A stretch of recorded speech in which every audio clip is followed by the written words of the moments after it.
রেস্টুরেন্টে বসে কোনো কিছু খেলে যেরকম ফিলিংস হয় তার চেয়ে বেশি ফিলিংস হয় সবাই মিলে একত্রিত হয়ে হই হই রই রই করে কোনো কিছু মেখে খেলে। আমার অসুস্থতার কথা শুনে আমার ভাতিজা কলেজ থেকে আসার সময় তিনটা জাম্বুরা নিয়ে আসছে আমার জন্য, সেগুলো আজকে মাখায় খাবো। তো ভিউয়ার্স আসসালামু আলাইকুম, আশা করছি আপনারা সকলে ভালো আছেন আর আল্লাহর রহমতে আপনাদের দোয়ায় আমিও মোটামুটি এখন সুস্থ। আমি জাম্বুরা ছিলতে ব্যস্ত আর এইদিকে দেখেন না আরেকজন আমার ভাতিজির জন্য টুপি বানাচ্ছে। আচ্ছা আপনারা ছোটবেলায় কে কে এই ধরনের টুপি পরছিলেন আপনারা কমেন্টে বলেন তো, যদি আপনাদের মনে পড়ে তাহলে ভাববো যে আপনাদের শৈশব অনেক সুন্দর ছিল। গাইস কি বলবো, দুঃখের কথা, কষ্টে আমার কলিজাটা ফাইটটা যাইতেছে। জাম্বুরা হয়েছে মোট 3টা, কিন্তু সাঙ্গা পাঙ্গার অভাব নাই। আন্ডায় বাচ্চায় বুড়ানি জুয়ান বুড়ায় সবাই আসছে চইলা খাইতে। আপনাদের স্বপ্ন আপা যাই বলুক না কেন কখনো মিথ্যা কথা বলে না, তার প্রমাণ তো আপনারা ক্যামেরার সামনেই দেখতে পাচ্ছেন। এদিকে আমার আপু কি করতেছে, আমার কপালের মধ্যে থাপড়াইতেছে। আমার কপালটা নাকি রোদের কারণে পুড়ে যাচ্ছে। সন্তানের তো মায়ের প্রতি টান থাকবেই। আমার সন্তানটা মানে আমার কবুতরটা অনেকক্ষণ থেকে আমাকে দেখে না, যার কারণে উড়ে এসে আমার মাথায় এসে পড়লো। আসলে যার যার তার একটা কথা আছে না, আরে বাবা থাম থাম, আসছিস আমি বুঝতে পাইছি, তার জন্য মাথার কাপড় টাপড় সব ফেলাই দিবি, মানিজ্যত আছে না, তুই বুঝিস না তোর মা এখন ক্যামেরার সামনে।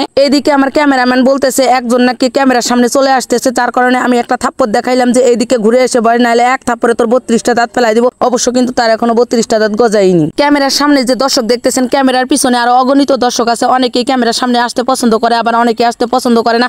যারা আসছে আমি তাদেরকে বলতেছি খাবিতা কষ্ট করে খা। শুকনা মরিচ মরমরা করে তেলের মধ্যে ভেজে লবণ দিয়ে মাখতেছি। আমি নিশ্চিত যে বুবুদের জিভায় জল চলে আসছে। আচ্ছা আমার এই অবুঝ মনের প্রশ্ন, ছেলেরাও মানুষ মেয়েরাও মানুষ, তাহলে যদি বুবুদের জল আসে তাহলে কেন দাদাদের জল আসে না? বুঝেছি, দাদাদেরও জিভায় জল আসে কিন্তু তারা প্রকাশ করে নাই।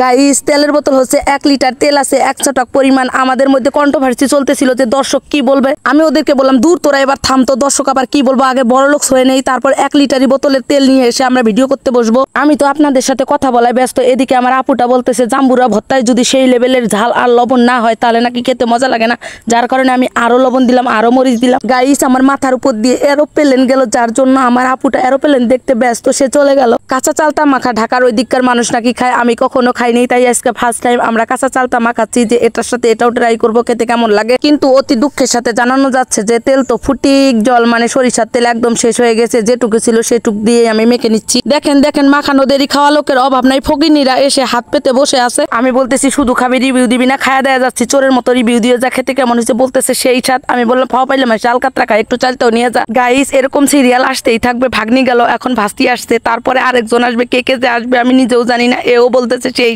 স্বাদ তো হইছে বুঝছি, তো চালতেও নিয়ে যা। ভিডিওতে যার 32টা দাঁত ফেলাই দিতে চাইছিলাম সেই এখন আসছে খাইতে। ওরে বাপরে, খাওয়ার স্টাইল দেখে মাথা নষ্ট, সে এইভাবে খাচ্ছে খাচ্ছে খাচ্ছে। আমি বলতেছি কেমন হয়েছে বারে, কা কা কা। ভাতিজা বলতেছে আন্টি এই যে এইভাবে খাইতেছে আজকে নিশ্চিত তোমার ভাইরাল কেউ আটকাইতে পারবে না, আজকে তোমার ভাইরাল অনিবার্য। ক্যামেরার সামনে সর্বশেষ রিভিউ দিতে আসছে আমার ভাতিজা। তো ভাতিজা খুব লজ্জা পাচ্ছিল, ও আবার মানুষের দেখে একটু লজ্জা পায়, তো খাচ্ছে আর আসতেছে। আমি বললাম তোর আর লজ্জা পাইতে হবে না, লজ্জা পাতি লতা। ও বলতেছে যে তুমি খাইলে দেখতা তোমার কেমন লজ্জা লাগে, আসলে তুমি মাস্ক পরা আছো। আমি বলতাম আমি কি এখন মাস্কের তল দিয়ে খাবো নাকি? ও বলতেছে না তোমার মাস্ক খোলা লাগবে না। তো দর্শক আসেন আমরা একসাথে খাই। অসংখ্য ধন্যবাদ ভিডিওটি দেখার জন্য, ভালো থাকেন, আল্লাহ হাফেজ।